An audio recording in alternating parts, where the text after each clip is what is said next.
grab the prey down. So that makes them grabbers.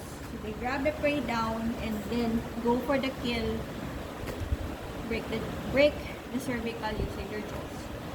So these are the muscles that are important with their hunting instinct. It gets the mo. So these are the reasons why they can pronate and they can supinate their paws. Which is true in your dogs and your cats. And in some species of carnivores like your bears, they're under carnivora or they're carnivora.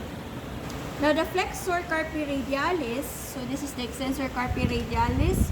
Right beside it on the medial portion, it's the flexor carpi radialis. So their origin is the opposite. So if your flexor carpi radialis will start on the lateral epicondyle of the humerus, your flexor carpi radialis is originates from the median epicondyle of the humerus. It will, but they have the same insertion, which is the proximal metacarpals, but their action is different. So their action is flex the carpals, and they're innervated by the median nerve. The flexor carpi radial ulnaris, opposite of the extensor carpi ulnaris, also here.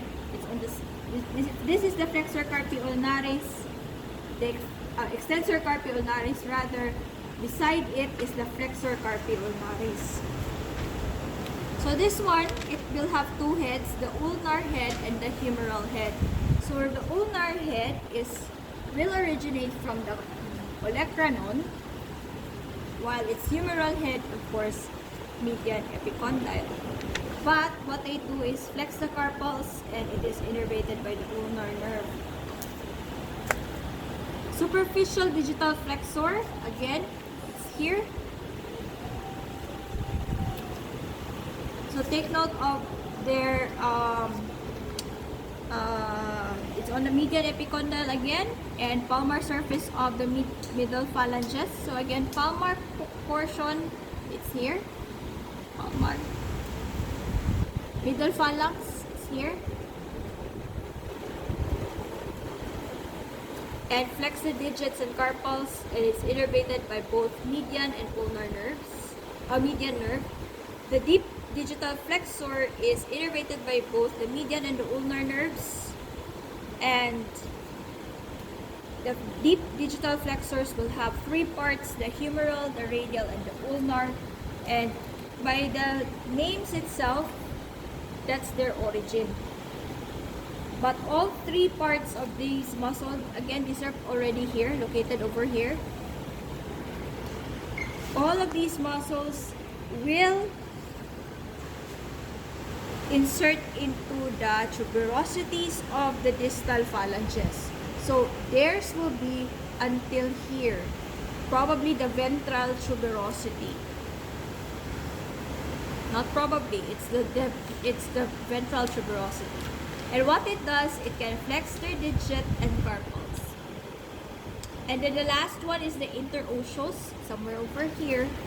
The interosseous is here. So if you have the flexor carpi ulnaris here, so tupad siya. But the interosseous is very small, somewhere here on the distal portion.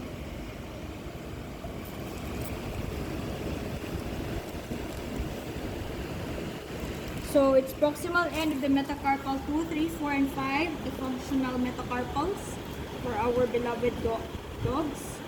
And it is innervated into the sesamoids of the metacarpophalangeal joint. So this one allows the dogs and the cats to move their fingers or their phalanges like this, especially for your cats. And it is innervated by the deep branch of the ulnar nerve. So those are the things that you have to check. So I have here, Julia, in order for you to refresh yourselves, where are they located, and at least you guys actually see, even though our Julia is already in the state of rigor mortis, rigidness after death, but you can still see a few of its movements. Now, on Wednesday, the first agenda on Wednesday is you will have your quiz on exercise number 4, but continue studying for exercise number 5. We will not meet on Monday next week because again, it's a mandatory rest day for everyone after the Sinulog Grand Parade.